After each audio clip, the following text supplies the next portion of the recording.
arena. You can share that microphone, lads. Is that all right? You'll be all right there. There you go. There'll be no hassle whatsoever now. And we are here. It is an event that's organised by Waterford Chamber and also Crystal Valley Tech. There's a cluster of companies here this morning. There's lots of students. It's a fabulous event. We've got lads going around on scooters. We've got Anthony Kavanagh from E-Movement Ireland.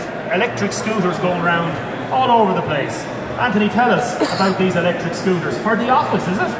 Well, we have them for businesses and also for the end users. So here today we have the smart mobility system for businesses. So basically we are looking for businesses or hotels who want to rent these scooters out. So we have different software packages available depending on the scale of the business also. Is it not better to walk? It's a lot easier to scoot. It's a lot easier to scoot. I'm going to be talking to Conor Walsh now here in a second. Conor's a bit of a madman. Actually, I'll ask you now, Conor. You're a bit mad, I know you are. Would you go around in one of these scooters around one of the workplaces? Would you go around one of the building sites on a scooter? I would. No problem at all. You've seen them buzzing around. They're mad, aren't they? Have you seen them? Yeah, I did. I wanted to get a go, actually. Yeah. There's something really nice about the e-scooter, about this idea of going around.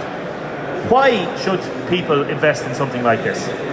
Well, first of all, there's zero emissions, so you know you're doing a bit for the environment. I suppose the benefits, I suppose you're not stuck in traffic if you use them in a big city. Get moving around, it's quite quick to move around. You can see it. Is there? The government still hasn't organised rules in terms of laws on this, I don't think, is there? No, there's a public consultation on it at the moment. That is until the 31st of October. And once the consultation is finished, then hopefully we'll know more about regulation in Ireland. But yeah, in most cities across the world, they're everywhere at the moment. So hopefully Ireland can bring in some sort of a legislation for them soon. Would you like to see legislation?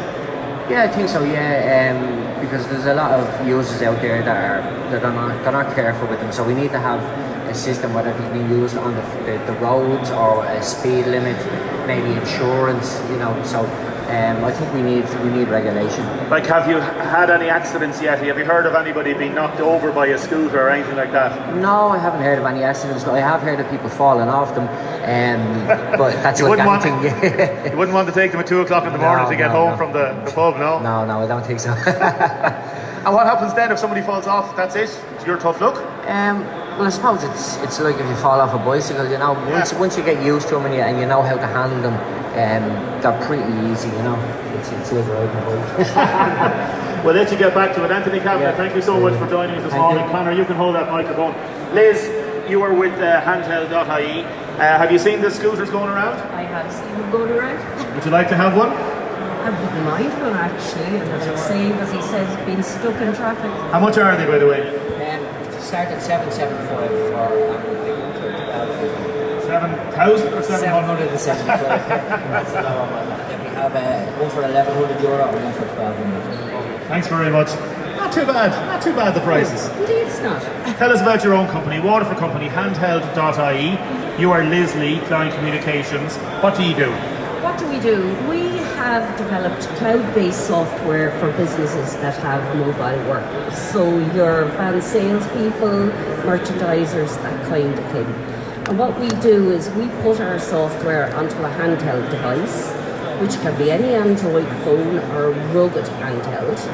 And with that handheld then you have the ability to print off a docket, you've the ability to capture a POD, and then once that handheld is synced at the end of the day, all the information that's gathered on your sales, customers, prices, the whole lot, is pushed through to your office computer. And really with the click of a button then, you validate them, you confirm them as an invoice, and it takes out that boring, laborious job of manual data entry, giving you back time to do what you need to do. Conor Walsh, you are an entrepreneur, you've won awards, you've been nominated for national awards, you're involved, your company is Econ Construction. Just firstly, when you hear Liz talking there about that, would that maybe suit something like yourself? Yeah, certainly.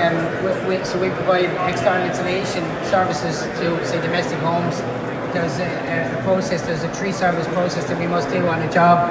So there's an initial survey, there's a mid-survey, and there's a final completion survey, and it's about a 10-page document each time.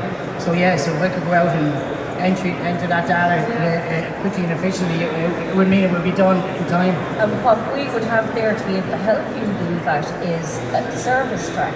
And service track would be where, say, you guys going out, they're going to a house, it gives you all the details. Again, it's capturing all that data, what they've done, what they need to do, you know, that you have it there in an easy to access format. Yeah. Now, lads, we're making business happen here this morning. Absolutely. You'll have to get him to sign on the dotted line now before he goes. 50% discount, of course. 50% discount, of course, you know. Tell us, where are you based, Liz? We're based in the City Enterprise Centre in Waterford Business Park. How many people do you employ at present? We have about 9 now in the office at the moment. So we've our own in-house team of developers, very good, Hello to all of them. guys, yeah, big hi to them all, they're all working hard back there. Yeah, so great team behind it. And do you find it's as simple and as easy to do business in Waterford as it would be in any other part of the country? Absolutely, absolutely. Even better, because there's obviously so many advantages. Somebody's looking for a house down here, it's not going to be as expensive as Dublin. Getting in and out of traffic, little things that would save time. And people do like to keep it local, and the amount of local businesses, you know, that are coming to us and are using our software now is testament to that, you know. Well, continued success. I really hope it works very well. I'm going to talk to Connor. Connor, how are things going with yourself? Good, can't complain. Nobody's listening. Nobody listens, exactly. There's nobody listening here now anyway, so you tell me really how it's going. It's going great. Yes, the WLR aren't winning awards either for Hey! business. Econ Construction. It's an amazing story what you've done. It really is. And Thank you. I was there when the local enterprise office, you were getting your award there earlier this year. It's fabulous. We'll talk about that night. It was a great night. You're a very modest chap, and you're one of these lads that really seems to take it all in your stride. Where are you looking at develop now in the next while? So I suppose we're going to the business now. We're region-wide. Obviously, the interest is coming in more and more. So we're currently looking for staff as well now to cover the southeast region. So you're actually hiring? We're hiring at the minute now for various trades in plastering, carpentry, and general operatives. Are you finding it difficult to get staff? Yeah, it is concerning. Yeah, for the last kind of 6 to 12 months, it's hard because guys are in position. So you obviously, you know, you don't want to be poaching lads, but you are trying to coax them away from other companies, you know. So offering them extra incentives. Yeah, well that's it. I suppose it's a nicer industry. I suppose we are construction, but it's kind of a different arm of construction. You know, it's a vibrant sector within the industry. So lads tend to enjoy that new idea of the industry, you know. It's a happy way to be in the sense that you're looking for staff and finding it difficult to get it as opposed to the other way around. Yeah. It's so continued success to you. Thank you very much. And the very, very best of luck, Connor Walsh. Thank you very much. Liz, thank you very much, and continued success to you. Thank you, Damien. Thanks to everybody for all the work here today. Thanks to Julie. Special thanks to Maria McCann for producing today. There's Maria there. Hello, Maria. There you are. Thanks to Owen for being on sound. Thanks to the street team for being here as well. Thanks to Mojo back at base. And to everybody in Waterford Chamber and everybody exhibiting here today, and especially to Olus, our little TQS robot over there. Teach her how to play a bit of camogie, Merlin, will you lads? Come on, get a group of 15 of them together. And thanks everybody, especially also in Crystal Valley Tech and in WIT. We are back tomorrow with a lot more. Thanks very much. Jeff is up next.